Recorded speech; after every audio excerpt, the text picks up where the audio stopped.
بسم الله الرحمن الرحيم إنا أنزلناه في ليلة القدر وما வரஹ்மத்துல்லாஹி வபரகாத்துஹு. கண்ணியத்திற்குரிய எல்லாம் வல்ல அல்லாஹ்வின் நல்லடியார்களே, நரகத்திற்கு அஞ்சு கொள்ளுங்கள் என்ற தலைப்பின் கீழ் நரகத்திற்கு அஞ்சுகிற மக்கள் தவிர்த்துக் கொள்ள வேண்டிய காரியங்கள் என்ன என்பவற்றை நாம் பார்த்து வருகிறோம். அதில் இறுதியாக இணை கற்பித்தல் என்ற ஒரு மாபாவம், அதை தவிர்த்து வாழ்கிறவர்களுக்குத்தான் மற்ற தீமைகளை தவிர்த்துக் கொள்வதனால் பயன் ஏற்படும், அதனை தவிர்த்து கொண்டவர்களுக்குத்தான் நன்மைகளை மேற்கொண்டாலும் அதனுடைய நன்மைகளை அடைந்து கொள்ள முடியும் என்ற செய்திகளை இறுதியாக நாம் பார்த்தோம்.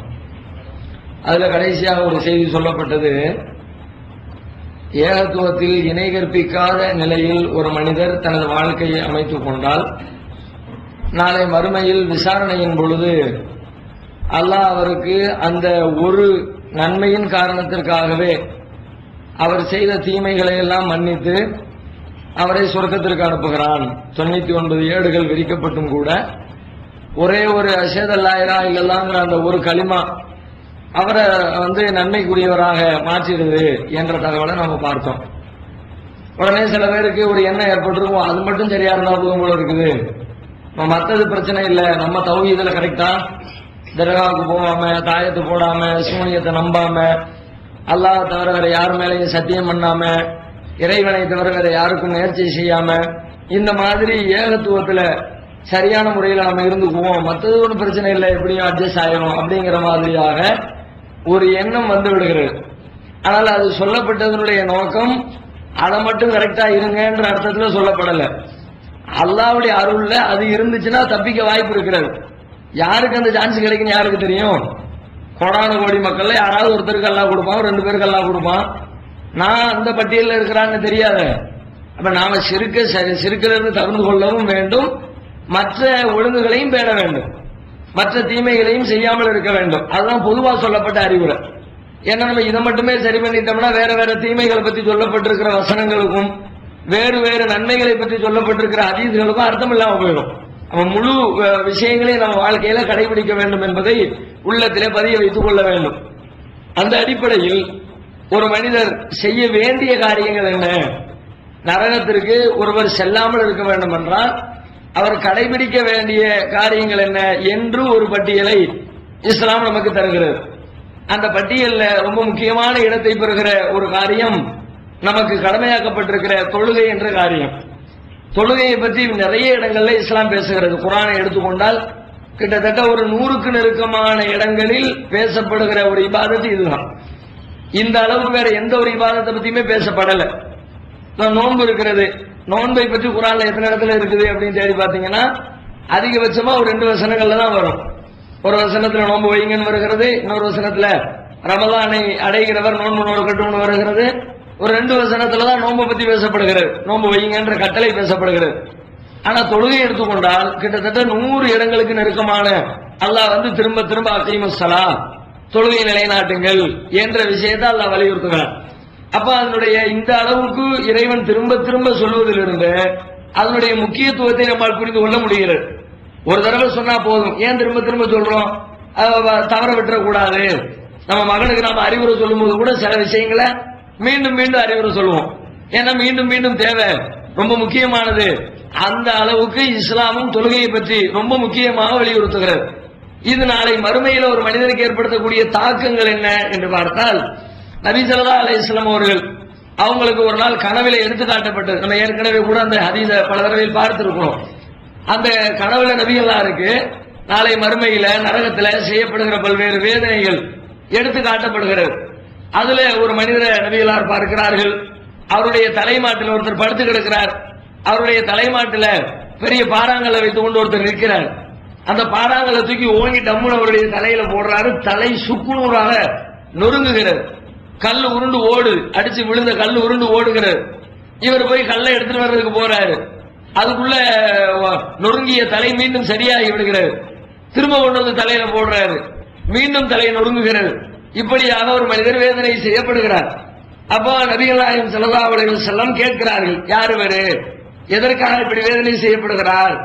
அவர்களுக்கு பதிலளிக்கப்படுகிறது, இவர் யகுதுல் குர்ஆன், குர்ஆனை கற்றிருந்தார், ஆனால் யனாமு அனி ஸலாத்தில் மக்தூபா, கடமையான தொழுகைகளை தொழாமல் தூங்கிக் கொண்டிருந்தார், அதனால் தான் அவருக்கு இந்த வேதனை செய்யப்படுகிறது. அப்ப தொழாமல் இருந்தவர் நரகவாசி என்று இந்த ஹதீஸின் வழியாக நபிகள் நாயகம் அவர்கள் நமக்கு சொல்லுகிறார்கள். இன்னும் பல விஷயங்கள் நமக்கு மறுமையில அதே மாதிரி ஒரு நரகத்தினுடைய காட்சிகளை நபிகளார் நமக்கு விளக்குகிறார்கள். நரகத்தில் போனதுக்கு பிறகு சொர்க்கவாசிகள் சொர்க்கம் போயிட்டாங்க, நரகத்தில் பல பேர் கிடக்குறாங்க. அப்ப தீர்ப்பு எல்லாம் முடிந்ததற்கு பிறகு அல்லாஹ் சில பேர் அழைத்து, நீங்கள் சிபாரிசு செய்யுங்களேன், இவங்களுக்காக நீ நரகவாசிகளுக்காக வேண்டி நீங்க ரெக்கமெண்ட் பண்ணுங்களேன் அப்படின்னு நல்லடியார்களை பார்த்து கேட்பான், நபிமார்களை பார்த்து கேட்பான், மலக்குமார்களை பார்த்து கேட்பான்.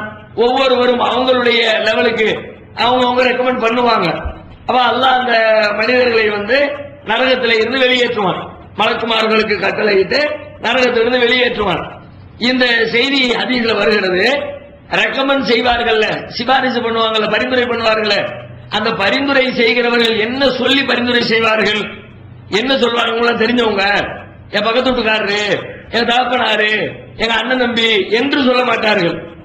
காரணங்களை சொல்லித்தான் அவர்களை வெளியேற்றுமாறு இறைவனிடத்தில் கோரிக்கை வைப்பார்கள். என்ன காரணங்கள் என்று ஹதீஸில் வருகிறது, யா ரப்பி இஸல்லூன மஅனா, யா அல்லாஹ் இவர்கள் எங்களோடு தொழுதார்கள், வயசூமுன மஅனா எங்களோடு நோன்பு இருந்தார்கள், வயஅமலுன மஅனா நாங்கள் செய்வதை போல எங்களோடு சேர்ந்து பல நல்லறங்களை இவர்கள் செயல்படுத்தினார்கள், அதனால் இவர்களை நீ நரகத்திலிருந்து வெளியே அனுப்பு. நரகத்திலிருந்து ஒரு மனிதனுக்கு விடுதலை கிடைக்க வேண்டும் என்றால் அவர் பிறருடைய பரிந்துரைகள் அவருக்கு பயனளிக்க வேண்டும் என்று சொன்னால் அப்பொழுது கூட அவர் தொழுகையாளியாக இருந்தால்தான் கிடைக்கும் என்ற செய்தி இதிலிருந்து விளங்குகிறது. அந்த தொழுகை இல்லாட்டி இவர் என்ன சொல்லுவாரு, தொழாதவருக்கு ரெக்கமெண்டேஷன் இல்லையே, அவங்க சொல்லும் பொழுது எங்களோடு தொழுதார், தொழாதவராக இருந்தால் அப்ப அவருக்கு அந்த பரிந்துரை பயனளிக்காது என்பதை அந்த ஹதீஸிலிருந்து தெரிந்து கொள்ள முடிகிறது.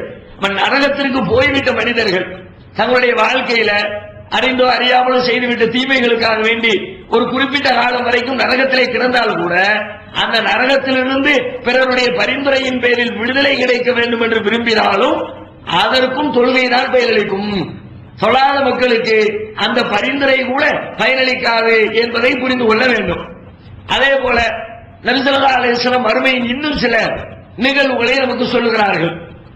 மறுமையில சூரியன் மிக நெருங்கிய அருகாமையில கொண்டு வந்து வைக்கப்பட்டிருக்கும், ரொம்ப வெப்பமாக இருக்கும், பூமியும் கடுமையான உஷ்ணத்தோடு இருக்கும், கடுமையான வெப்பம் ரெண்டு பக்கத்திலையும் கொழுந்து விட்டு எரியும், மனிதனுடைய உடல்ல இருந்தபடி வியர்வை கொப்பளித்துக் கொண்டே இருக்கும். சில பேர் தங்களுடைய கரண்டை கால்கள் வியர்வையில் மூழ்கியவாறு கடந்து வருவார்கள். சில பேர் தங்களுடைய இடுப்பு அளவிற்கு வியர்வையில கொஞ்சம் கற்பனை பண்ணி பாருங்க, இடுப்பு அளவுக்கு வியர்வை தண்ணீர், ஆத்து தண்ணீர்ல கூட அந்த அளவுக்கு தண்ணி கிடைக்க மாட்டேங்குது போகுது. ஆனா அந்த மறுமையில அவன் உடம்புல இருந்து வெளியாகிய வியர்வை கொட்டி கொட்டி கொட்டி கொட்டி அப்படியே இடுப்பு அளவிற்கு அவன் வியர்வையிலே மூழ்கி வருவான். சில மனிதர்கள் அவருடைய புஜம் அளவிற்கு வியர்வையிலே மூழ்கியவர்களாக வருவார்கள். அந்த மாதிரியான வெப்பம் கடுமையாக இருக்கிற நேரத்தில் ஒருவருடைய தண்ணீர் கிடைக்காதா, எல்லா மனிதர்களும் ஆசைப்படுவார்கள், தண்ணீர் வேண்டும் வேண்டும் வேண்டும், எல்லாருக்கும் விருப்பமாக இருக்கும். அந்த நேரத்தில் நபிகள் நாயகம் ஸல்லல்லாஹு அலைஹி வஸல்லம் அவர்களுடைய உம்மத்தினருக்கு அல்லாஹ் தண்ணீரை தயாரித்து வைத்திருப்பான்.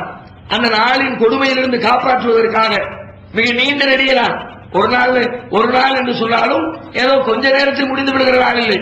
50 அல்பசனத்தின் மிம்மா தவத்துன், நீங்கள் கணக்கிடுகிற 50,000 ஆண்டுகளுக்கு இணையான ஒரு நாள். அப்படிப்பட்ட ஒரு நாள் முழுவதும் ஒரு மனிதர் தாகத்திலே நின்று கொண்டிருந்தால் பெரிய சிரமமாக, நினைத்து பார்க்க முடியாத கஷ்டத்தை அவர் அனுபவிப்பார். அப்போ சில மனிதர்களுக்கு அந்த கஷ்டத்தை கொடுக்க கூடாது என்று விரும்புகிற இறைவன் கௌசர் என்ற தடாகத்தை நபிகளாரின் பொறுப்பிலே கொடுக்கிறான். குர்ஆன்ல கூட அதை பத்தி சொல்லி காட்டுகிறான். இன்னா அத்தைனாக்கல் கௌசர், நபியே உமக்கு நாம் கௌசரை வழங்கி இருக்கிறோம். கௌசர் என்ற நீர் தடாகத்தை, அந்த தடாகத்தை நபி ஸல்லல்லாஹு அலைஹி வஸல்லம் அவர்கள் தன்னுடைய உம்மத்தினர்களுக்கு தண்ணீர் கொடுப்பார்கள். அவர்கள் ஒரு பொறுப்புதாரியாக நிற்பார்கள். ரொம்ப அருமையான தடாகம். அந்த தண்ணீரை பற்றிய வர்ணனைகளே ரொம்ப சுகமாக இருக்கும். அதையும் ரசூலுல்லாஹ் வர்ணிக்கிறாங்க. நான் மேராஜுக்கு போயிருந்த நேரத்தில் கௌசர் என்ற தடாகத்து தண்ணீர் எனக்கு எடுத்து காட்டப்பட்டது. அது ரொம்ப பிரம்மாண்டமான தண்ணீர் தடாகம். வானத்தின் நட்சத்திரங்கள் அளவுக்கு அதிலே கோப்பைகள் குவளைகள் வைக்கப்பட்டிருந்தது. அதனுடைய தண்ணீருடைய சுவை, அதனுடைய நிறம், அதனுடைய மனம் எல்லாமே அற்புதமானது. அஹ்லாமில் அசல், அது தேனை விட மதுரமானது. அப்படி ஒரு தண்ணீரை உலகத்தில் நம்ம பார்த்துக்கவே மாட்டோம். உலகத்துல தண்ணீர் பல்வேறு சுவைகளில் இருக்கிறது என்று நமக்கு தெரியும். பல்வேறு சுவை என்று சொன்னாலும் அந்த சுவை எப்படிப்பட்ட சுவை? நல்ல இனிச்சு கிடக்குது, சில தண்ணியை பார்த்து சொல்லுவோம். நல்ல உப்பு கச்சி கிடக்குது, சில தண்ணீரை சொல்லுவோம். நல்ல இனித்து கிடக்கிறது என்று சொல்லக்கூடிய தண்ணீர் நெசமாவே இனிப்பு சுவை இருக்கிறான்னு கேட்டா எந்த தண்ணீரையும் இனிப்பு சுவை இருக்காது. நீங்க வெளியிலிருந்து சீனியை போட்டு சர்க்கரையை போட்டு கலக்காத வரைக்கும் அதற்கு என்று இனிப்பு சுவை கிடையாது. எந்த தண்ணீரில உப்புடைய அளவு கம்மியாக இருக்கிறதோ அந்த தண்ணீர் சுவை மிகுந்ததாக தெரியும். அவ்வளவுதானே தவிர இனிப்பாக எந்த தண்ணீர் இருக்க போறது இல்லை. ஆனால் மறுமையில அல்லாஹ் வைத்திருக்கிற கௌசர் என்ற தடாகத்துடைய தண்ணீர் அஹ்லாமினல் அசல், அது தேனை விட மதுரமானது. அத்தியபு மினல் மிஸ்கி, அது கஸ்தூரியை விட நறுமணம் நிறைந்தது. ஒரு பொருளை சாப்பிட வேண்டும் அல்லது குடிக்க வேண்டும் என்று சொன்னால் அது டேஸ்ட் மட்டும் போதாது, அதனுடைய வாடையும் நல்லா இருக்க வேண்டும். வாடை அசிங்கமா இருந்துச்சுன்னா அதை சாப்பிடுவதற்கு மனசு ஒத்துக்கொள்ளாது. நல்ல நல்ல ருசியான உணவாக இருக்கட்டும், அதை கிட்ட கொண்டு போனா என்னமோ கெட்ட வாடை அடிக்கணும்னு வச்சுக்குவோம். சேச்சா வேணாம்பா, மூக்க பத்திக்கிட்ட திங்க முடியுமா? அது சில பேர் பழக்கப்பட்டு ஆயிடுச்சுன்னா அதுக்கப்புறம் திங்க ஆரம்பிச்சிருவாங்க. சரி என்ன பண்றது, தின்றுவோம் நல்லா இருக்கிற அப்படின்ற காண்டி மூக்க பத்திக்கிட்ட அது ரொம்ப பெரிய கஷ்டம். சில ஏரியாக்கள்ல சில பழங்கள் விற்பனைக்கு வரும். விளைச்சல் மலேசியா பக்கம் போனவங்களுக்கு தெரியும். அங்க ஒரு பழம் ரொம்ப ஃபேமஸான பழம், துரியான் பழம்னு சொல்லுவாங்க. நல்ல பலாப்பழம் மாதிரி சின்ன சைஸ்ல கூர்மையான முல்லை கொண்டதாக இருக்கும். வாழைன்னா வாழை அந்த வாழை அடிக்கும், மனுஷன் வாயில வைக்க முடியாதுங்கிற மாதிரி நாத்தம் அந்த நாத்தம் அடிக்கும். ஆனா டேஸ்ட் அவ்வளவு சூப்பரா இருக்கும். அடிய முடியுமா? அங்க ஒரு பெரிய வியாபாரமே நடக்கும். அப்படிப்பட்ட ஒரு உணவு புதிதாக ஒருத்தருக்கு கொடுக்கப்பட்டால் அவர் சேச்சேன்னு வேலை பண்ணுவார். அது தின்னு பழக்கமாகிற வரைக்கும் அக்கம் பக்கத்தில் உட்கார்ந்து பல பேர் தின்னு நல்லா இருக்கு நல்லா இருக்கு நல்லா இருக்குன்னு நம்மளும் திம்பமே அப்பதான் வரும். எடுத்து எடுப்புல திங்க மனசே வராது. அதனுடைய நாத்தமே அங்க பழத்தை ஓபன் பண்ணா போதும், இவங்க எஞ்சி போயிடும். அந்த அளவு நாத்தம் அடிக்கும். அப்ப இந்த மாதிரி ஒரு பொருளை ஒரு மனிதன் விரும்பி உண்ண வேண்டும் என்று சொன்னால் அதனுடைய மனம் முக்கியத்துவமான ஒரு இடத்தை பெறுகிறது. அப்ப மறுமையில கௌசர் தண்ணீரை குடிக்கிற மக்களுக்கு அத்தியபு மினல் மிஸ்கி, அது கஸ்தூரியை விட நறுமணம் நிறைந்ததாக அந்த தண்ணீரின் வாடை இருக்கும். அபியபு மினல் லபன், அது மாத்திரமில்லை, அதனுடைய நிறம் பார்ப்பதற்கு அந்த கவர்ச்சிகரமான தோற்றம் நல்ல சுவையாக நல்ல மனமாக இருந்தாலும் பார்க்கிற பொழுதே அதை தின்ன வேண்டும் என்று எண்ண வேண்டும். அதுக்காகத்தான் கடைகள் எல்லாம் போய் பாருங்க, எல்லாத்தையும் ரெடி பண்ணி பிரியாணி பூரா தட்டுல நினைச்சு வச்சுட்டு அங்க ரெண்டு வெள்ளரிக்காய், ஒரு சின்ன துணி தக்காளி, ஒரு மல்லிக்கீரை, ஒரு கருவேப்பிலை, ஒரு பாதாம், ஒரு பிஸ்தா போட்டு அழகா சோழனுங்க. எதுக்கு? பார்த்த உடனே திங்கிறோம்னு தோணும். அதுக்காக வேண்டி இறைவன் என்ன செய்கிறான்? அபியபு மினல் லபன், அந்த நீர் பாலை விட வெண்மையானது, தேனை விட மதுரமானது, கஸ்தூரியை விட நறுமணம் நிறைந்தது. அப்படிப்பட்ட கௌசர் என்ற தடாகத்தை நபிகளாரின் பொறுப்பிலே கொடுத்து உங்கள் சமூகத்து மக்களுக்கு நீங்கள் தண்ணீரை கொடுங்கள். எல்லாரும் போய் குடிப்பார்கள். நல்ல மக்கள் எல்லாம் அந்த நாளுடைய வேதனையில் இருந்து தங்களை பாதுகாத்துக் கொள்வதற்காக ஓடி ஓடி போய் எல்லாரும் தண்ணீரை அருந்துவார்கள். ஒரு தடவை அந்த தண்ணீரிலே ஒருவர் அறிந்துவிட்டால் அந்த நாள் முழுவதும் அவருக்கு தண்ணீர் தாகமே ஏற்பட 50,000 ஆண்டுகளுக்கு நிலையான ஒரு நாளில் அந்த வெயிலில் நின்று கொண்டே இருப்பார். தாகமே இருக்கார். தாகமே இல்லாமல் நல்ல நிம்மதியாக நின்று கொண்டிருப்பார். இதுதான் நபிகள் விளக்குகிறார்கள். அப்போ நபி தோழர்கள் கேட்கிறார்கள், அல்லாஹ்வுடைய தூதரே, அந்த நேரத்தில் எங்களை நீங்கள், உங்களுடைய சமுதாயத்தவர்களை நீங்கள் எப்படி அடையாளம் கண்டு கொள்வீர்கள்? எல்லாரும் இருப்பாங்கல்ல, உங்க சமுதாயத்து மக்கள் மட்டுமே இருந்தால் பிரச்சனை இல்லை. ஆதம் நபியுடைய சமுதாயமும் இருப்பார்கள், மூசா நபியுடைய சமுதாயமும் இருப்பார்கள், ஈசா நபியுடைய சமுதாயமும் இருப்பார்கள். உலகத்திலே இறைவனால் இதுவரைக்கும் அனுப்பப்பட்ட எல்லா இறை தூதர்களுடைய சமுதாயமும் இருப்பாங்கள. உங்க சமுதாய மக்களை நீங்கள் எப்படி அடையாளம் கண்டு கொள்வீர்கள்? அப்ப நபிகளார் சொல்லுகிறார்கள், இன்ன உம்மத்தி யௌமல் கியாமத்தி யதூன உர்ரம் ஹஜ்ஜலீன், அந்த நாளில் கியாமத் நாளில் என்னுடைய சமுதாயத்தவர்கள் உர்ரம் ஹஜ்ஜலீன்களாக வருவார்கள். அது உர்ரம் ஹஜ்ஜலீன், அதை விளக்குறாங்க. உர்ரம் ஹஜ்ஜலீன் என்றால் என்ன அப்படின்னா, ஒரு கருப்பு நிற பிராணி, ஒரு ஆடோ ஒரு மாடோ ஒரு ஒட்டகமோ ஏதோ ஒன்று எடுத்துக்கங்க, கண்ணங்கரையில் இருக்கிறது. கண்ணங்கரேர் என்று இருக்கிற ஒரு மாட்டுல 5 இடங்களில் வெண்மையான நிறம் இருக்குன்னு வச்சுக்குவோம். இப்ப நம்ம கூட பார்த்திருப்போம், நல்ல கருப்பு மாட்டுல சில மாடுகளை பாத்தீங்கன்னா நெத்தியில வெள்ளை இருக்கும், காலில் 4 காலில் வெள்ளை இருக்கும், 5 இடங்களில் வெண்மை தெரியும். பஞ்ச கல்யாணின்னு சொல்லுவாங்க தமிழ்ல.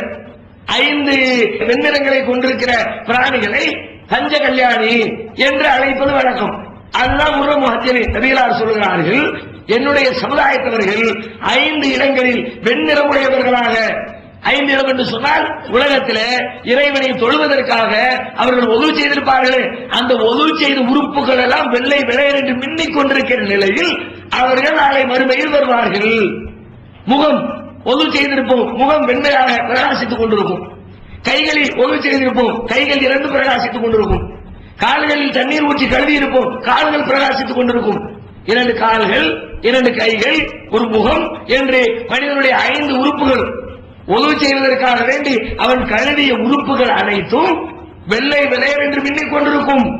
அந்த அடையாளத்தை வச்சுதான் இவங்களா என்னுடைய சமுதாயம் என்று நான் கண்டுகொள்வேன், அறிந்து கொள்வேன் என்று நபி ஸல்லல்லாஹு அலைஹி வஸல்லம் அவர்கள் விளக்குகிறார்கள்.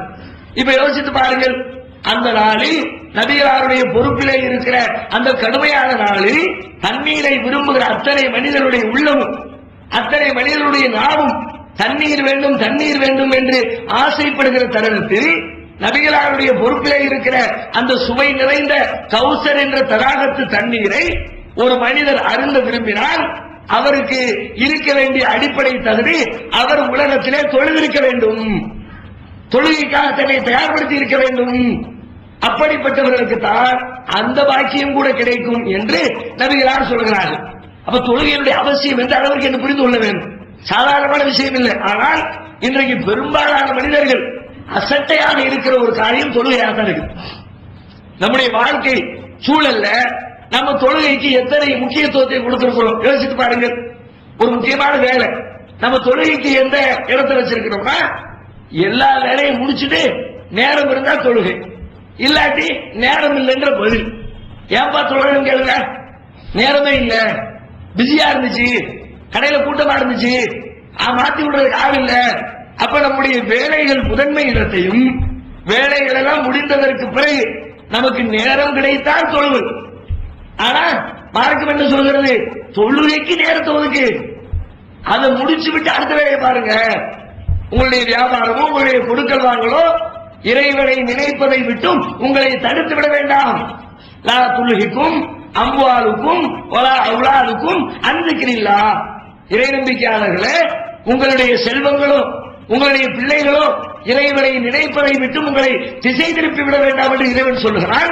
ஆனால் நம்மிடத்தில் நம்முடைய செல்வமும் நம்முடைய குடும்ப வாழ்க்கையும் நம்முடைய சமூக அமைப்பும் இறைவனை நினைப்பதை பின்னால் தள்ளிவிட்டிருக்கிறது. எல்லாருடைய வாழ்க்கையிலும் இதை ஒவ்வொரு கட்டத்திலேயும் அனுபவித்துக் கொண்டே இருக்கிறார்கள். அப்ப இந்த தொழுகை எந்த அளவிற்கு அவசியமானது என்பதை புரிந்து கொள்ள வேண்டும்.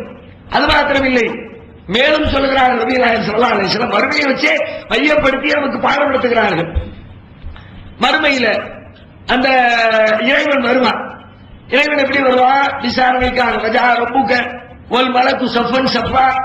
உமது இறைவன் மலக்குகள் அணிவகுக்க வருவான். தீர்ப்பு வழங்குறதுக்காக வேண்டி உமது இறைவன் வருவான் என்று குர்ஆனில் இறைவன் சொல்லுகிறான். அல்லாஹ் என்ன செய்வான்? விசாரணைக்காக யார் யாரெல்லாம் உலகத்துல எதையெல்லாம் வணங்கினீங்களோ அதுக்கு பின்னாடி போங்க. அவங்க எதை வணங்கினார்களோ அந்த பொய்யான தெய்வங்களுக்கு பின்னாடி போய் மொத்தமாக நரகத்திலே போய் விழுவார்கள். அப்போ இறைவன் கடைசியாக தன்னை வெளிப்படுத்துவான். ஒரு பெரிய கூட்டம் மக்கள் மத்தியில் மிச்சமாக இருப்பார்கள். இறைவன் அங்கே நின்று கொண்டு தன்னை அந்த மக்களுக்கு வெளிப்படுத்தி காட்டுவான். அதை பற்றி குர்ஆன்ல எல்லாம் சொல்லி காட்டுகிறான். கெண்டை கால்கள் திறக்கப்படுகிற நாளில் ஒய்தாவணையில சுஜூதி சஜிதா செய்வதென்பால் அவர்கள் அழைக்கப்படுவார்கள். நின்று கொண்டு தன்னை மறைத்து வைத்திருக்கிற ஆடையை விலக்கிக் கொண்டு அல்லாஹ் அனைத்து மக்களையும் பார்த்து சொல்லுவான், என்னுடைய காலில் விழுந்து சஜிதா செய்யுங்கள். உண்மையில ஒரு மனுஷன், எல்லா மனுஷனுடைய நிலை எனக்கு எப்படி இருக்கும்? இன்னும் ஒரு சான்ஸுகள் அவனுக்கு உண்மை தெரிஞ்சிருச்சு, நம்ம மாட்டிக்கிட்டோம், உலகம் தான் பெருசு, அதுதான் நிரந்தரம் என்று நினைத்து ஏமாந்து விட்டோம். ஆனா இப்ப நிஜமான வாழ்க்கையை பார்த்தாச்சு, அல்லாஹ்வுடைய சன்னிதானத்தில் வந்தாச்சு, நரகம் கண்ணுக்கு முன்னாடி இருக்கிறது, சொர்க்கம் இந்த பக்கம் இருக்கிறது, கடுமையான வேதனை நிரம்பி இருக்கிறது, ஒட்டுமொத்த உலகமும் இன்றைக்கு எழுப்பப்பட்டு இந்த இடத்திலே நிறுத்தப்பட்டிருக்கிறது. கண்டிப்பாக இதுதான் உண்மை என்று அறிந்து கொண்ட மனிதன் இன்னொரு சான்ஸ் கிடைக்காதா? அல்லாஹ்விடத்தில் நல்ல பேர் வாங்க மாட்டோமா? பல பேர் அப்படி கேட்பாங்கல்ல, அல்லாஹ் எங்களுக்கு ஒரு வாழ்க்கையை கூட திரும்ப ஒரு தடவை ஊருக்கு உலகத்துக்கு அனுப்பி வைங்க, நாங்க பழைய மாதிரி இருக்க மாட்டோம்ல, ஏற்கனவே எப்படி இருந்தோம் அப்படி நாங்க இருக்கவே மாட்டோம், நல்ல பிள்ளையா இருப்போம், நீ சொன்னதை கேட்போம், உனக்கு நாங்க கட்டுப்படுவோம் அப்படின்னு அல்லாஹ்விடத்திலே பேசுகிற மீண்டும் ஒரு வாய்ப்பு தான் என்று கேட்கிற ஒரு தரம். அப்படின்னா எப்படியாவது அல்லாஹ்விடத்துல நல்ல பேர் வாங்கிட முடியுமா அப்படின்னு எதிர்பார்த்து கொண்டிருக்கிற நேரத்தில் இறைவன் சொல்லுகிறான், நீங்கள் என்னுடைய காலை விழுந்து சஜதா செய்யுங்கள். காலில் விழுந்துறாங்க. அப்ப அந்த எல்லா மனுஷனுடைய உள்ளம் என்ன ஆசைப்படும்?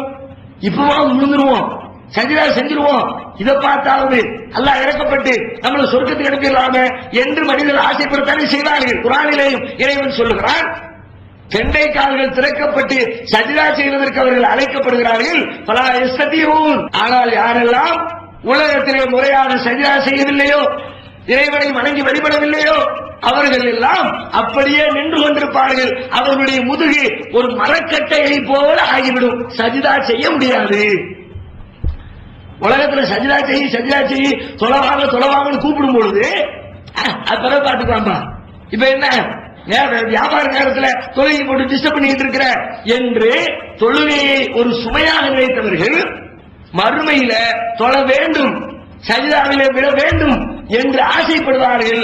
அந்த ஆசையை அவர்களால் நிறைவேற்றிக் கொள்ள முடியாது. எப்படிப்பட்ட கவலை, எப்படிப்பட்ட கொடுமை, எல்லாம் முடியலையே, புனிய முடிய மாட்டேங்கிற என்று எப்படிப்பட்ட ஒரு பீதி அவருடைய உள்ளத்தை அன்றைக்கு தாக்கு வேண்டி யோசித்து பாருங்க. அந்த நிலை முஸ்லிம்களாக நமக்கு ஏற்படக்கூடாது என்று சொன்னால் இந்த நிமிடத்திலேயே இறைவா, கடந்த காலத்திலே எத்தனையோ தொழுகைகளை நான் வீணடித்திருக்கிறேன், அலட்சியமாக பொதுபோக்காக இருந்திருக்கிறேன், இனிமே அப்படி இருக்க மாட்டா, இனிமே நான் செஞ்ச பாவத்தை மன்னிச்சிரு, இனிமே நான் கரெக்டாக இருப்பேன் என்று சொல்லி ஏனெனில் மறுமையை நம்புகிற மக்கள் தான், கண்டிப்பாக இறைவனின் முன்னால் நிறுத்தப்படுவோம் என்பதை நம்புகிற மனிதர்கள் தான். அப்ப மறுமையில இப்படிப்பட்ட கொடுமையை சந்திக்க கூடாது என்று நாம் ஆசைப்பட்டால் கண்டிப்பாக இந்த நிமிடத்திலே உறுதி எடுத்து அடுத்த வக்தில் இருந்து நம்முடைய தொழுகையை முறையாக கடைபிடிக்கக்கூடியவர்களாக நம்மை நாம் மாற்றிக்கொள்ள கடமைப்பட்டிருக்கிறோம். அது மட்டுமில்லை, இந்த உலக இன்னும் மேலும் பல உதாரணங்களை நபிகளார் சொல்கிறார்கள். ஒரு மனிதர், அதாவது ஒரு மனுஷனுடைய அதிகபட்ச விருப்பம் எதுவாக இருக்க வேண்டும் என்று சொன்னால் அவனுடைய பாவங்கள் இறைவனிடத்தில் மன்னிக்கப்பட வேண்டும். இதைத்தான் ஒரு மனுஷன் ரொம்ப எதிர்பார்க்கணும். ஏன்னா டெய்லி பாவம் செய்யணும். மறுமையில சொர்க்கம் என்பது இறைவனுடைய கிருபையா நமக்கு கிடைக்க போகிறது. அந்த கிருபை எப்படி கிடைக்கும்? பாவிகளுக்கு இறைவனுடைய கிருபை கிடைக்குமா? இறைவனுடைய பாவங்களை எந்த பாவிகளுடைய பாவங்களை இறைவன் மன்னிக்கிறானோ அவர்களுக்கு தான் இறைவனின் கிருபை கிடைக்க போகிறது. அப்ப பாவங்கள் மன்னிக்கப்பட வேண்டும் என்பதில் ரொம்ப ரொம்ப குறியா இருக்கணும்.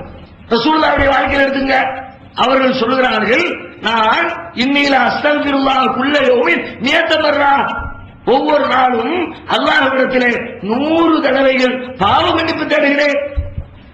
யாரெல்லாம் என் பாவத்தை மன்னிச்சிரு, என் பாவத்தை மன்னிச்சிரு, என் பாவத்தை மன்னிச்சிரு. இன்னைக்கு கூட நாம அல்லாஹ்விடத்திலே துவா செய்கிறோம். அதிகபட்சமா என்ன துவா செய்திருப்போம்?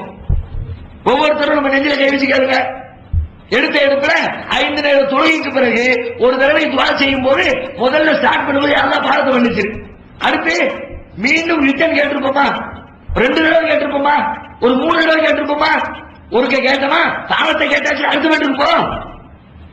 சாப்பாடு பத்தி கேட்போம், ரிஸ்க பத்தி கேட்போம், நோய் நடிகை கேட்போம், பிள்ளைங்களை கேட்போம், செல்வத்தை கேட்போம், படிப்பை கேட்போம், அறிவை கேட்போம். ஒரு 5 நிமிட நேரம் நாம பிரார்த்தனைக்காக ஒதுக்கினால் அந்த 5 நிமிடத்திலே 2 நொடிகள், 3 நொடிகள், 5 நொடிகள் மட்டுமே அல்லாஹ்விடத்திலே பாவ மன்னிப்பு தேடுவதற்காக நாம் நேரத்தை ஒதுக்குகிறோம். ஆனால் நபிகளார் நம்முடைய நிலையில் நபிகளாருடைய நிலை என்ன? ரசூலுல்லாஹ் செஞ்ச பாவம் எவ்வளவு, நாம செஞ்சுக்கிட்டு இருக்கிற பாவம் எவ்வளவு? ஒவ்வொரு நாளும் இரவு நேரத்தில் தலைவாணிகளை தலை வைக்கும் போது யோசிச்சு பாருங்க, என்னவெல்லாம் நம்ம பேசியிருக்கிறோம், என்னவெல்லாம் சிந்திச்சிருக்கிறோம். இன்னும் சொல்ல போனா பாவத்துல பல பாவத்தை அல்ல கணக்கிலே எடுக்க மாட்டேங்கிறான். அப்படி இருந்தும் பாவம் நமக்கு மிகைக்கிறது. பல பாவங்களை இறைவன் அலட்சியப்படுத்துறான். வேணாம், இதையெல்லாம் லிஸ்ட்ல எடுத்தோம்னா இவன் தாங்க மாட்டான், ஒரு மார்க் கிடைக்காது, எல்லாம் டோட்டலா ஜீரோ வந்து நிற்பான். நம்மளை பாஸ் பண்ண வேண்டும் என்பதற்காக நாம் செய்கிற, நம்மையும் அறியாமல் செய்கிற பல்வேறு தீமைகளை நமக்காக இறைவன் மன்னிக்கிறான். அல்லாஹ்வுடைய பேரை சொல்லி ஏதோ ஒரு அவசரத்துல சத்தியம் பண்ணிட்டோம்னு வச்சுக்குவோம். ஒரு திட்டமிட்டு சத்தியம் பண்ணல, ஏதோ தவறுதலாக அல்லாஹ் சத்தியமான சொல்லிட்டேன்.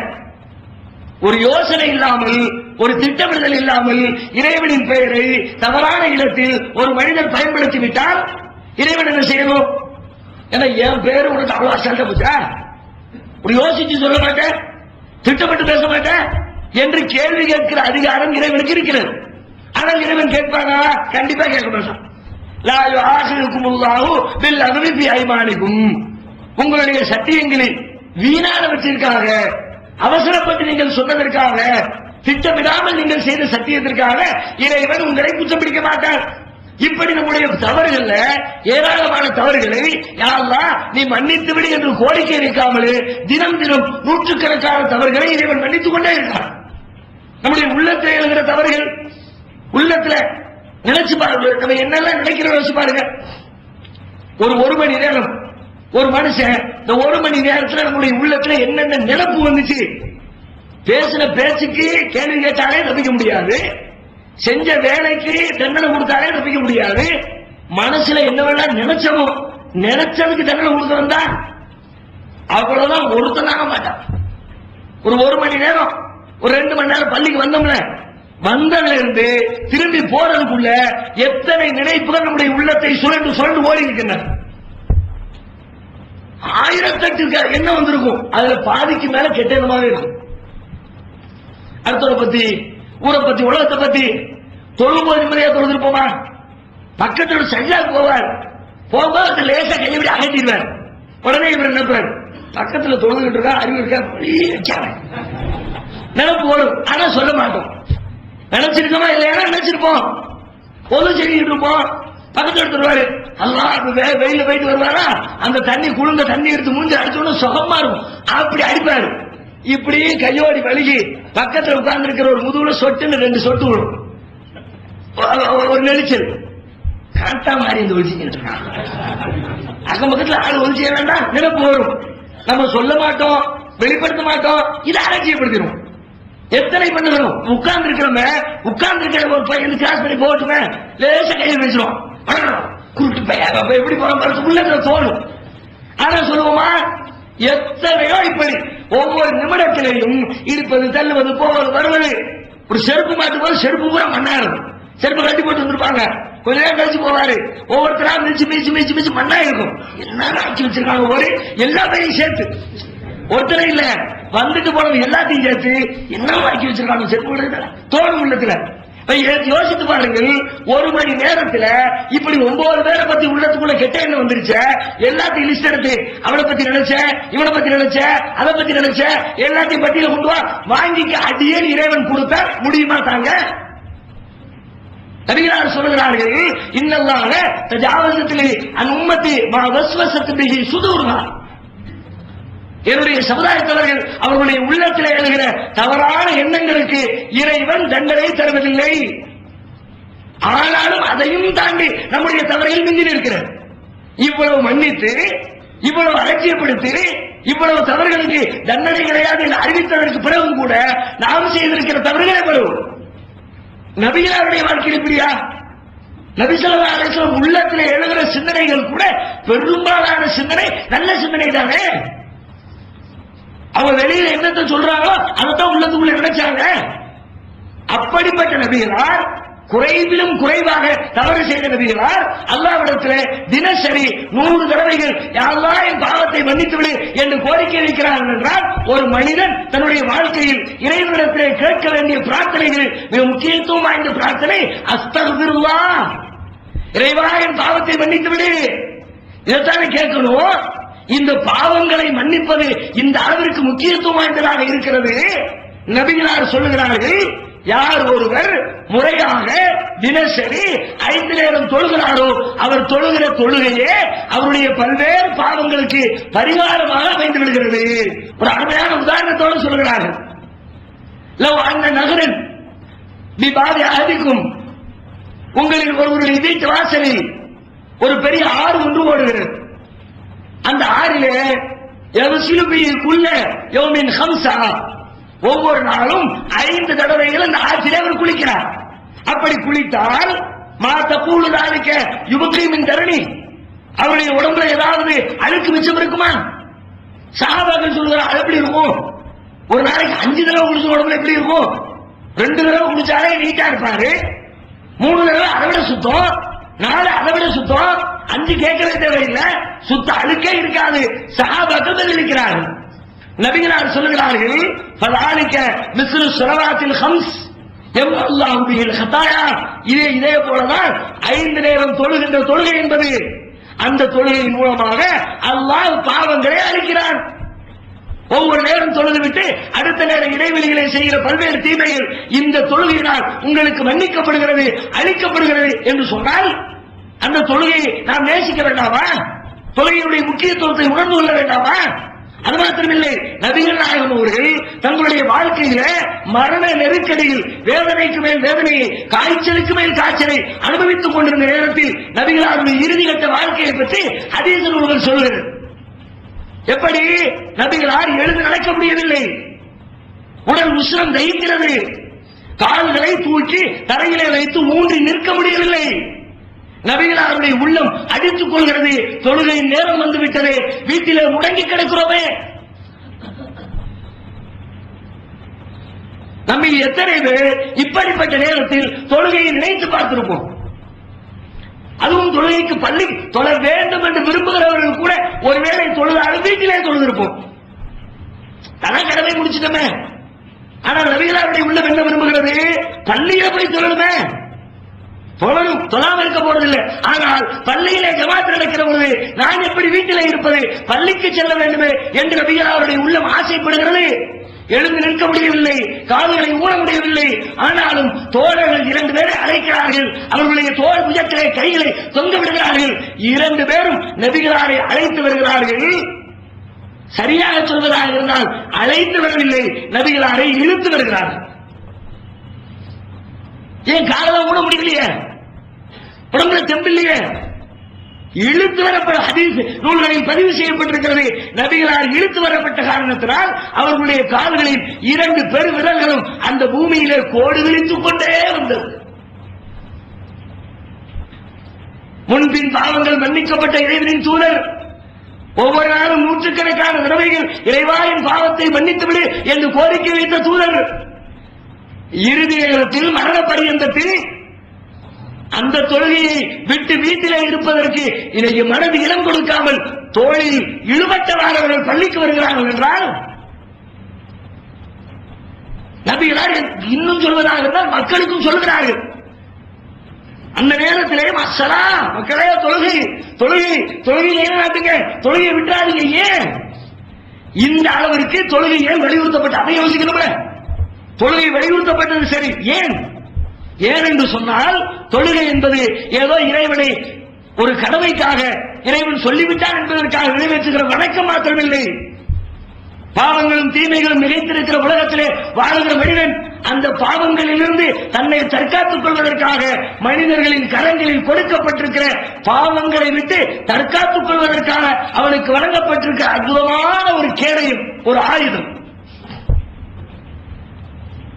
தொழுகைங்கிறது நம்ம குடிஞ்ச நிமிடம் நடத்திக்கிட்டு இருக்கிறோம், அது இல்லைங்க, அது மட்டும் இல்லை, அதுதான் குடிஞ்ச நிமிடம் தொழுகனா. ஆனால் அது மாத்திரமே தொழுகை அல்ல. அந்த தொழுகையை பற்றி இஸ்லாம் குர்ஆன் என்ன சொல்கிறது? இன்ன ஸலாத்த தன்ஹா அனில் ஃபஹ்ஷாஇ வல் முன்கர். தொழுகை என்பது அருவருக்க தகுந்த வெட்கக்கேடான காரியங்களில் இருந்து உங்களை தடுத்து நிறுத்தும். அதுதான் இன்னைக்கு பெரிய போராட்டமே.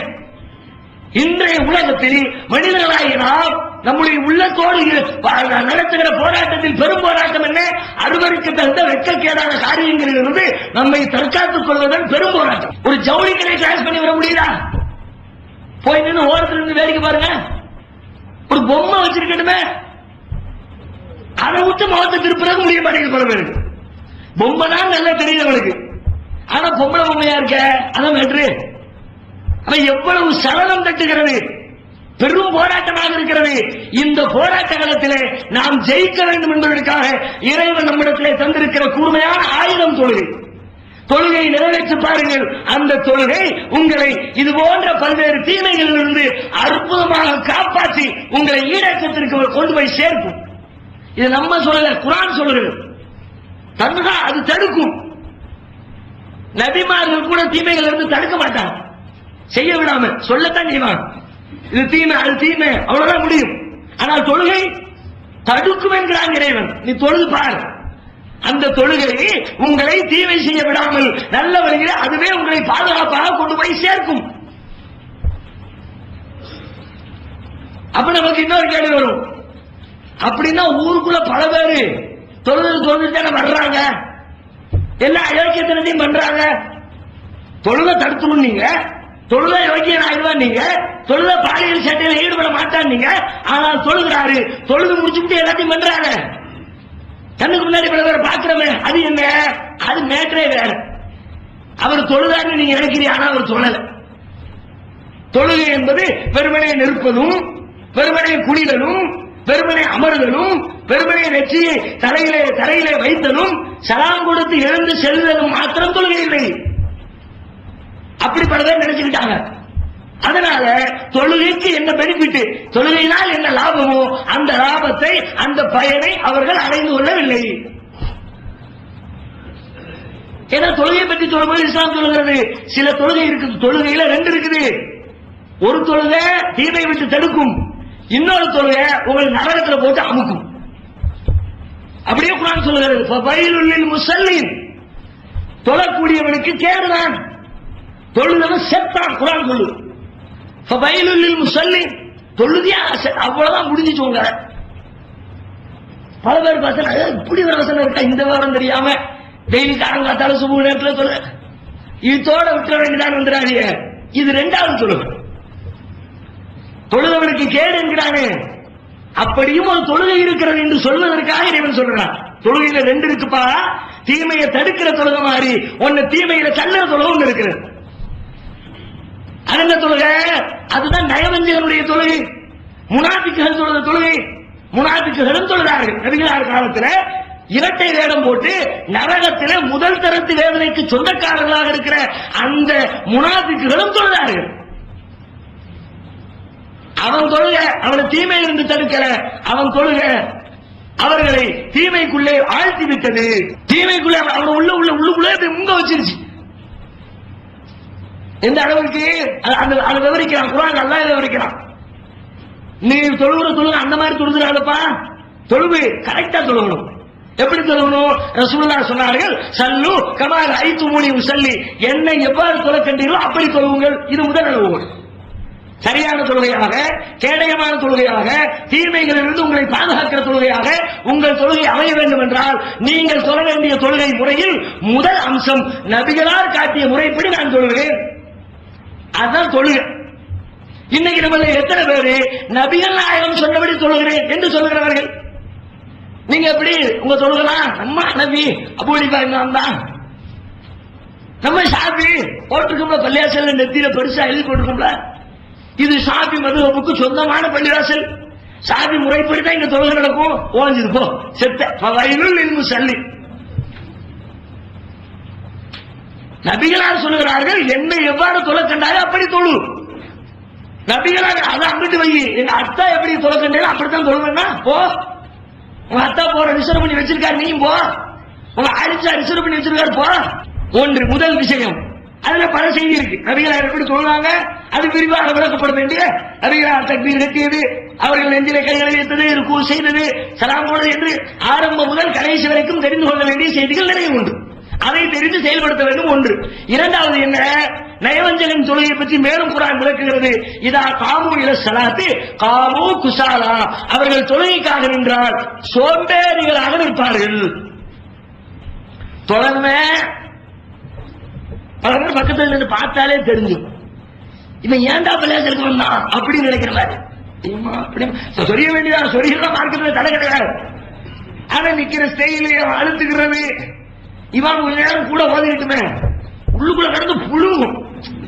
இவர் கிராட்ட கேட்கத்தான் நம்ம எவ்வளவு நேரம் நிப்பாட்டு வர மனுஷன் ஏதோ முடிச்சமா தொழுதமா போனமாங்கிறத விட்டுவிட்டு நிக்கவே முடியாது. பரபர வரும் சோம்பேறித்தனம், ஒரு அசட்டை, ஒரு பொடுபோக்கு. இது வெளியில இருந்து பார்க்கிறவனுக்கு தெரியாட்டியும் அவனவனுக்கு தெரியும். சில நேரத்தில் சில பேர் வெளியில இருந்து பார்த்தா அவனுக்கு தெரியாதுலாம், நல்லதான் சொல்லுறாரு, உள்ள ஓடுமே கபாலத்தான் எரியுமே, எப்பண்டா முடிப்பாரு எப்பண்டா போவோம்னு. அப்ப நம்மை நாம் பரிசீலிக்க வேண்டும். நான் சோம்பேறியாக அசட்டையாக என்னுடைய தொழுகையில் இருக்கிறேனா, சுறுசுறுப்பாக இருக்கிறேனா? நபிகளார் சொன்னார்கள், தொழுகைக்கு என்றால் சுறுசுறுப்பாக. ஏன் இதா காம அஹதுக்கும் இல ஸலா, உங்களில் ஒருவர் தொழுகைக்காக நின்றார், ஃபைன்னஹு யுனாஜி ரப்பஹு, அவர் தனது இறைவனிடத்திலே பேசுகிறார். இறைவனோடு நடத்துகிற உரையாடலில் ஒரு அசால்ட் வருமா? ஒரு அதிகாரியோடு நடத்துகிற பேச்சுவார்த்தையில் அசால்ட் இருக்குமா? ஒரு மாவட்ட கலெக்டரோடு பேச்சுவார்த்தை, ஒரு மாநில முதலமைச்சரோடு பேச்சுவார்த்தை, ஒரு தேச பிரதமரோடு பேச்சுவார்த்தை, போறதுக்கு முந்தி ஏற்பாடு பார்க்கணுமே. அசால்ட் வந்துடக்கூடாது, சோம்பேறித்தனம் வந்துடக்கூடாது. அதுக்காக இவர் குளிக்கிற குளிப்பு என்ன, அடிக்கிற சென்டி என்ன, போட்டுக்கிற ட்ரெஸ் என்ன, மேக்கப் என்ன, பவுடர் என்ன, போய் உட்கார்ந்து இருக்கிற அட்டென்ஷன் என்ன, அப்படி உட்கார்ந்து பார்க்க சேர் நுனியில சொல்லுங்க சொல்லுங்க சொல்லுங்க சொல்லுங்க. ஒரு தேசத்தின் அதிகாரியை சந்திக்கிற பொழுது இத்தனை கவனம், இத்தனை முன்னேற்பாடு, எச்சரிக்கை. எல்லா தேசங்களையும் எல்லா உலகங்களையும் எல்லா கிரகங்களையும் படைத்தாளுங்க சர்வ ரட்சகனாகிய ரப்புல் ஆலமீனுக்கு முன்னால் இருக்கிற பொழுது ஒரு அசால்ட்டு தொத்திக் கொள்ளலாமா? அவனை பார்க்கல, அதனால வருது. அவனை முன்னாடி இல்ல, முன்னாடி இருந்தா இவ்வளவு வராது. முன்னாடி இருக்கும்போது நடுங்குவாங்கள, முன்னாடி நின்றுவாங்கள, வருமையில சொல்லா இப்போ அப்ப நடுங்குவான். இப்ப பார்க்கலன்ன உடனே பயம் வர மறுக்கிறது. இன்னும் சொல்வதாக இருந்தால், சோம்பேறித்தனமா தொழுகிற மாதிரி இருந்தா நீ தொழாதன்னு கூட சில நேரத்தில் சொல்லுதா சொல்றான். தொழுதா உருப்படியா தொழு, இல்லாட்டி தொழுகைக்கு முழுக்க போட்டு தூங்குப்போ. ஒருத்தருக்கு கடுமையா தூக்கம் வரணும்னு வச்சுக்குவோம், அப்ப போய் நின்றுட்டு எல்லாம் பேர் நிக்காதப்பா. ஏன் தூக்கத்தில் நின்றுட்டு நீங்க ஒழுங்கா சொல்ல மாட்டேன், கட்டுமையான அதுக்காக லேஸ் மாசா லைட்டா கொட்டாய் வந்துருச்சு, அப்ப தூக்கம் வந்துருச்சு போயிட வேண்டியதானே, எஞ்சி போயிடக்கூடாது. ரொம்ப கடுமையா ரொம்ப தூக்கம் மிகைக்குமே, அப்படிப்பட்ட நிலை இருந்தால் அந்த மாதிரி நேரத்தில் தூக்கமா தொழுகையா என்று கேள்வி வருகிற பொழுது நீ தூக்கத்தை தேர்வு செய்யுங்கிறான். ஒரு நாள் ரசூலுல்லாஹ் பள்ளிவாசலுக்குள்ள வர்றாங்க, ஒரு பெரிய கயிறு ஒண்ணு தொங்குது. என்ன கயிறுன்னு கேட்கிறாங்க. ஆனா என்னது இது? அதான் ஹப்லுல் ஸைனப், இது ஸைனப் ரலியல்லாஹு அன்ஹா அவங்களோட கயிறு. ஸைனபுடைய கயிறு அது அவங்க வீட்டுல இருக்கணும், அது பள்ளிவாசல்ல கிடக்குது. இல்ல அவங்க இரவு நேரத்துல தொழுகைக்காக வருவாங்க, ஆரம்பத்தில் நல்லா தான் இருப்பாங்க, நேரம் ஆக ஆக நல்லா இருக்கும்னு சொல்ல முடியாதுல. நம்மளே 70 தக்பீர் கட்டு போய் இஷாவுக்கு வந்து தக்பீர் கட்டு எப்படி இருந்தோம், 11 ரக்காத்து சலாம் கொடுக்க திரும்ப சில பேர் கண்ணை பார்த்தீங்கன்னா குடிகாரங்க மாதிரி இருக்கும், உருட்டி உருட்டி உருட்டி உருட்டி நிப்பார். வருதுல வரத்தான் செய்யும், ஸ்டார்டிங்ல இருக்கிற மாதிரி எண்டிங் வரைக்கும் இருக்கும்னு சொல்ல முடியாது. அப்ப அவங்க தொழுகைக்கு நிக்கிறவங்க பேலன்ஸ் தவறிட்டா, ஒருவேளை தூக்கம் மிகைத்து கீழே விழுந்துட்டா, விழாம இருக்கிறதுக்காக தூணுல கட்டி இருக்க இந்த கைத்தை இடுப்புலையும் சேர்த்து கட்டிக்குவாங்க.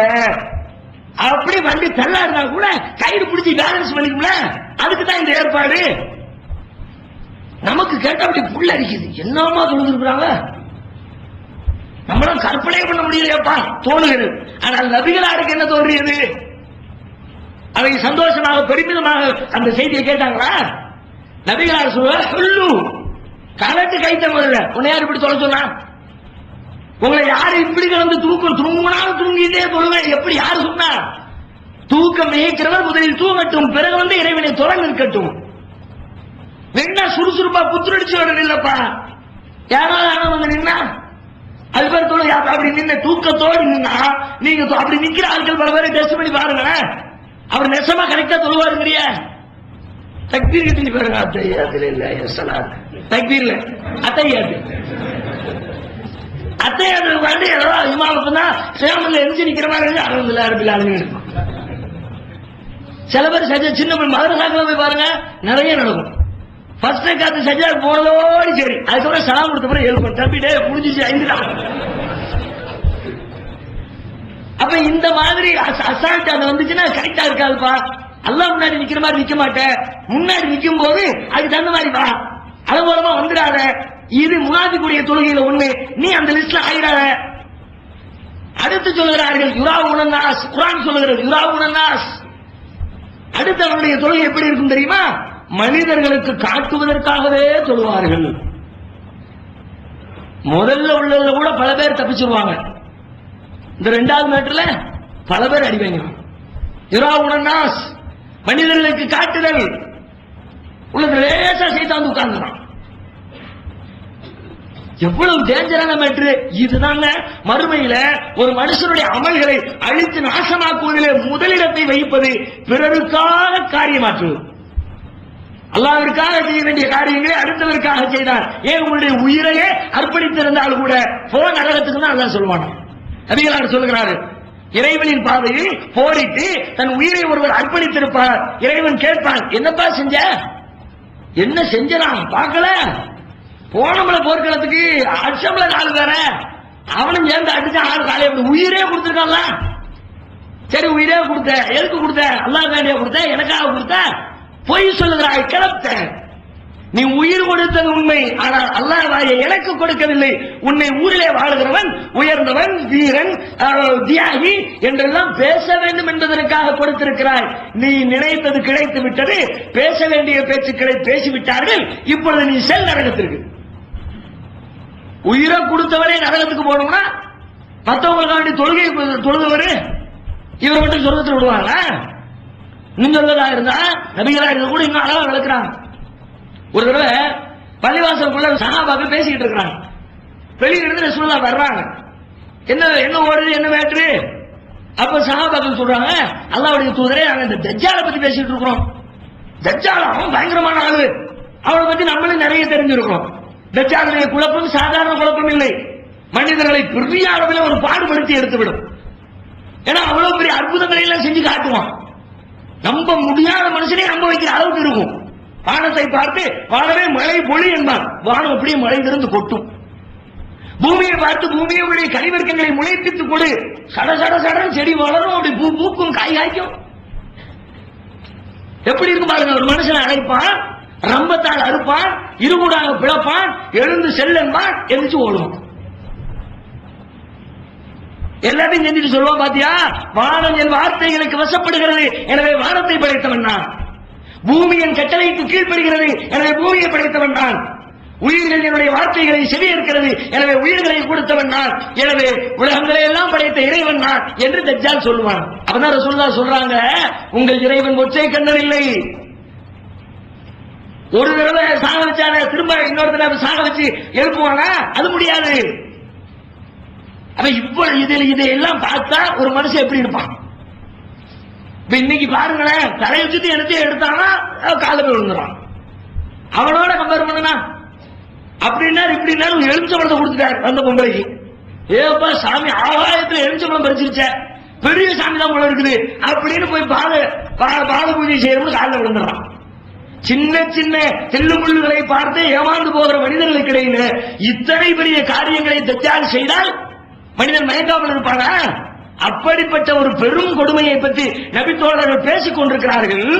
நபி ஸல்லல்லாஹு அலைஹி வஸல்லம் சொல்லுவாங்க, பெருசுதான், ஆனா இதை விட ஒரு பெரும் டேஞ்சர் ஒன்று இருக்கு, சொல்லட்டா? அப்படியா? சொல்லுங்க. அதுதான் ஷிர்குல் ஹஃபி, மறைவான இணை கற்பிப்பு. அது என்ன மறைவான இணை கற்பிப்பு? வெளி தெருவாக்கு போகும்போது வெளியில தெரியாம கேட்டுக்கிட்டு எல்லாத்தையும் அடைச்சிட்டு உள்ள போய் அவளியாங்களே அப்படின்னு வெளியே வந்துடுறதா? அதெல்லாம் மறைவான இணை கற்பித்தல். நபிகளாரை விளக்குகிறார்கள்.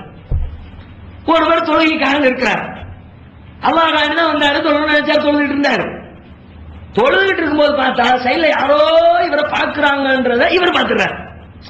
இவர் தொழுதுட்டு இருக்கிறாரு, அந்த ஒருத்தர் உட்கார்ந்து இருக்கிறாரு, அவர் இவர் பார்க்கிறார். சைடுங்க தெரியுதா, நாங்க லேசா நம்மள அவர் பார்த்துக்கிட்டு இருக்க மாதிரி இருக்க அப்படின்னு தெரிஞ்சு போச்சு. உடனே இவர் என்ன பண்ணுவாரு, அது வரைக்கும் நின்றவரு கவனிக்கிறாங்களே, நம்மளே ஊருக்கெல்லாம் பயன் பண்ணிக்கிட்டு இருக்கோம், அப்படி நின்னோம்னா என்ன நினைப்பாரு, அதனால கரெக்டா கை வைக்க வேண்டிய விதத்தில் வைப்பாரு, குனிய வேண்டிய விதத்தில் குதிவாரு, ரொம்ப குதுவோட ரொம்ப பயபக்தியோட அதற்காக அவருக்காக தன்னுடைய தொழுகையை அவர் அழகுபடுத்திக் கொள்கிறார். இவர்தான் மறைவாக இணை கற்பித்து விட்டார். எப்படி பாருங்க, அல்லாஹ் காண்டி தொலை வந்தவன் அடுத்தவர் பார்க்கிறாரு, இப்படி இருந்தா நல்லா இருக்காத, பெரிய மனுஷனே எப்படி தொழுகிறாரு அப்படின்னு தப்பா நினைச்சிருவானே என்பதற்கு அல்லாஹ்விற்காக வேண்டி அழகாக தொழ வேண்டிய தொழுகையை அடுத்தவனுக்காக அழகுபடுத்தி இருக்கிறாய். நீ இறைவனுக்கு மறைவாக லேசாக இணை கற்பித்து விட்டாய். நீங்க நிறைய பார்க்கலாம், அந்த பின்னாடி லேட்டா வர்றாங்கல்ல, நிறைய பள்ளிவாசல்ல போய் பாத்தீங்கன்னா இந்த பிரச்சனை இருக்கும். லேட்டா வந்தா லேட்டா எஞ்சி தொழுவாரு. ஆனா முன்னாடி வந்தவருடைய பிறவி கடன் எப்ப தீரும் தெரியுமா?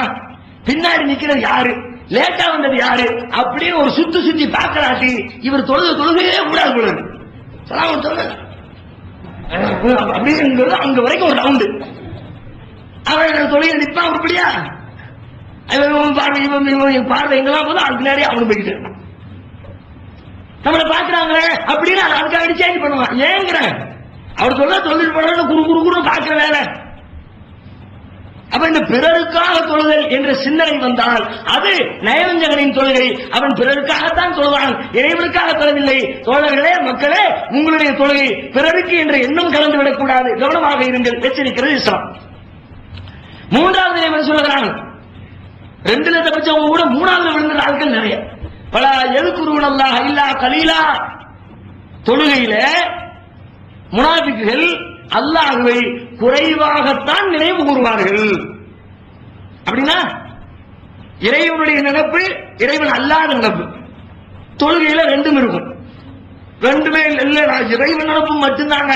தக்பீர் கட்டினோமா சலாம் கொடுக்கிற வரைக்கும் அப்படி கடல்ல முத்தெடுக்கிற மூழ்க மாதிரி அல்லாஹ்வோடு மூழ்கிடுவோம்ல யாரும் சொல்ல முடியாது. அங்க வெளியே போக வருங்க, அந்த எண்ணங்கள் மாறும். ஆனா அது பெர்சன்டேஜ் கணக்கு போட்டு பார்த்தீங்கன்னா அதிகமான எண்ணம் எங்க இருக்கிறது? தொழுகையில் அல்ல இறைவனை பற்றி நினைப்பு அதிகமா, உலகத்தை பற்றி நினைப்பு அதிகமா என்று எடை போட்டு பாருங்கள். அதுல உலகத்தை பற்றி சிந்தனை அதிகம் வந்தால் நயவஞ்சனுடைய தொழுகை உங்கள் தொழுகை ஒத்திருக்கிறது அர்த்தம். யோசிச்சு பாருங்க, இன்னைக்கு நம்மளுடைய தொழுகையில என்ன லெவல் இருக்கு? தக்பீர் இருந்து என்ன லெவல்? கரெக்டா தொழுகிறோமா? எப்படித்தான் கூட்டிட்டு போறான்னு தெரியலங்க. சைத்தான் டெஸ்ட் பண்ணி பாருங்க. அல்ஹம்துலில்லாஹி ரப்பில் ஆலமீன் சொல்லுற வரைக்கும் நீங்க தொழுகையில இருந்தா நீங்க பெரிய ஆளுன்னு சொல்லிவிடலாம். பல பேர் தொழுகையில அல்ஹம்துலில்லாஹி ரப்பில் ஆலமீன் ஒரு வசனம் ஓத விட மாட்டான்னு சொல்லிட்டான். அதுக்குள்ள கூட்டிட்டு போயிருவான், கடைக்கு கூட்டு போயிருவான், வீட்டுக்கு கூட்டு போயிருவான், பெருநாளைக்கு கூட்டு போயிருவான், ஜவுளிக்கு கூட்டு போயிருவான். இவர் இங்கே நினைப்பாரு எல்லாம் பத்தி எல்லாம் எப்படித்தான் கூட்டிட்டு போறானோ, எவ்வளவுதான் கூட்டிட்டு போறானோ தெரியாது. வந்து நிப்பாரு, முன்னாடி ஒருத்தர் சட்டை போட்டுப்பாரு, நல்ல ஜிக்கு ஜிக்குன்னு பச்சை கலர்ல இருக்கும். நல்லதான் அலந்து இல்ல, பச்சை கலர் நல்ல போட்டுரும். போன வருஷம் ரமலானுக்கு இதே மாதிரி தான் நம்மளும் எடுத்தோம். ஆனா வயத்துல 2000 ரூபாய் கொடுத்து எடுத்ததுக்கு தகுந்த மாதிரி அந்த சட்டை இல்ல, உடனே சாயம் போயிடுச்சு. இந்த வருஷம் எடுக்கும் அவங்களுக்கு போக கூடாதுப்பா, ஏமாத்திக்கிட்டான். அடுத்த கடைக்கு போயிடும். இப்படி போன வருஷம் வாங்கினது கடைக்காரங்க சண்டை போட்டு அவன் சில்லறை தர மாட்டேன்னு சொன்னது, சட்டை கிழிஞ்சது, அந்த சாயம் போனது, அப்படியே சுத்தி சுத்தி சுத்தி சுத்தி வண்டி ஓடிக்கிட்டே இருக்கும். ஆனா இங்க தொழில் நடந்துகிட்டே இருக்கும். அது மட்டும் டிஸ்டர்ப் ஆகாது. இமாம் அல்லாஹ் பாரு குடிவாரு, சமையல்லாம் பாரு எந்திப்பாரு, அல்லாஹ் குடிவாரு. அதுல கூட பல நேரத்துல பாத்தீங்கன்னா பின்னாடி இருக்கிறவங்க லெவல் என்ன அப்படிங்கிறது இமாமுடைய கையில பல நேரத்துல தெரியும். அத்தையாத்து போயிட்டு எந்திக்கிறாங்கல்ல, நேர நிலைக்கு வர்றது இருக்கிறது. சஜிதாக்கு போயிட்டு அத்தையாத்துல உட்கார்றது இருக்கிறது. இந்த ஊர் உலகத்தை நினைச்சுக்கிட்டு இருக்கிற ஆட்கள்லாம் எதுல பெரும்பாலும் வண்டி ஏறி இறங்கும்னா இமாமுடைய மியூசிக்ல தான் ஏறுகிறோம். சஜிதா போயிட்டு அல்லாஹ் அக்பர் அப்படியே எந்திக்க சொல்லாரு, மேல எந்திரிச்சு அல்லாஹ் அக்பர் உட்கார்ந்து வேண்டியது. அல்லாஹ் அக்பர் அல்லாஹ் அக்பர். சில இடங்கள்ல அல்லாஹ் அக்பர் அப்படின்ட்டு எந்திருவாரு. பல பேர் உட்கார்ந்து எந்திக்கணும் போல இருக்கு, தலைவட அப்படி எந்திக்க வேண்டியது. அப்ப இந்த மாதிரி நினைப்பு போகுத டெஸ்ட் பண்ணுங்க, போகத்தான் செய்யும். ஆனா போகாமலே இருக்கணும்னு சொல்ல வரல, போகும். போகிற சிந்தனையை கட்டுக்குள்ளே ஒண்ணு வெளியே போயிட்டானா சைத்தான் வந்துட்டாப்பா, கவனமா இருந்து திரும்ப வந்துருங்க. சைத்தான் என்ன ரசூலுல்லாஹ் சொன்னார்கள், சைத்தான் வருவான், வராம இருக்க மாட்டான், உங்களை கூப்பிடுவான். டேஞ்சரா அவங்க கூட போயிடாதீங்கப்பா. சில நேரத்தில் கூட்டிட்டு போய் நீங்க என்ன ரக்காத்துல இருக்கிறீங்கன்னே தெரியாம ஆக்கிடுமா ரசூலுல்லாஹ் சொல்றாங்க. 2 ரக்காத்து தொழுகிறோம், 2வது ரக்காத்தா முதல் ரக்காத்தா டவுட் வருதா வரலையா? 2 சஜிதாங்க. முதல் சஜிதா போயிட்டு எந்திரிச்சிருப்பாரு, சண்டை வந்துடும். 2 செஞ்சுட்டோமோ இல்ல 1 தான் செஞ்சிருக்கோமோ, என்னமோ 289 சஜிதா செஞ்ச மாதிரி அதுல ஒருத்தருக்கு டவுட் வந்தா சரி 1 2 3 4 80 90 100 இப்ப போய்கிட்டு இருந்தாரு குழம்பிட்டாருங்களா இப்பதான் போயிருக்கலாம் எந்திரிச்சு உட்கார்ந்துருக்கான் 1 2 யார் பண்ற வேலை சைத்தான் பண்ற வேலை பண்ணுவான்னு சொன்னார்கள் நீ விட்டுறாத இடம் கொடுத்துறாத அப்ப இந்த மாதிரி அதிகபட்ச நினைப்புகள் உலகத்தின் நினைப்பாக இல்லாமல் இறை நினைவை உள்ளத்தில் கொண்டதாக நபிகளால் காட்டிய அடிப்படையில் நம்முடைய தொழுகையை நாம் முறையாக நிறைவேற்றினால் அது நம்மை பாவங்களில் இருந்து பாதுகாக்கிற கேடயமாகவும் அமையும் நாளை மறுமையிலே நரகத்திலிருந்து காப்பாற்றுகின்ற அற்புதமான ஒரு ஆயுதமாக அமையும் என்பதை உணர்ந்து செயல்படுகிற மக்களாக மாற வேண்டும். அல்லாஹ் ரப்பல் ஆலமீன் நம் அனைவருக்கும் அதற்குரிய நல்லொருளை தந்தருள் புரிவானாக. வாஹிர் தஅவானா அல்ஹம்துலில்லாஹி ரப்பில் ஆலமீன். அஸ்ஸலாமு அலைக்கும் வரஹ்மத்துல்லாஹி. அல்லாஹ்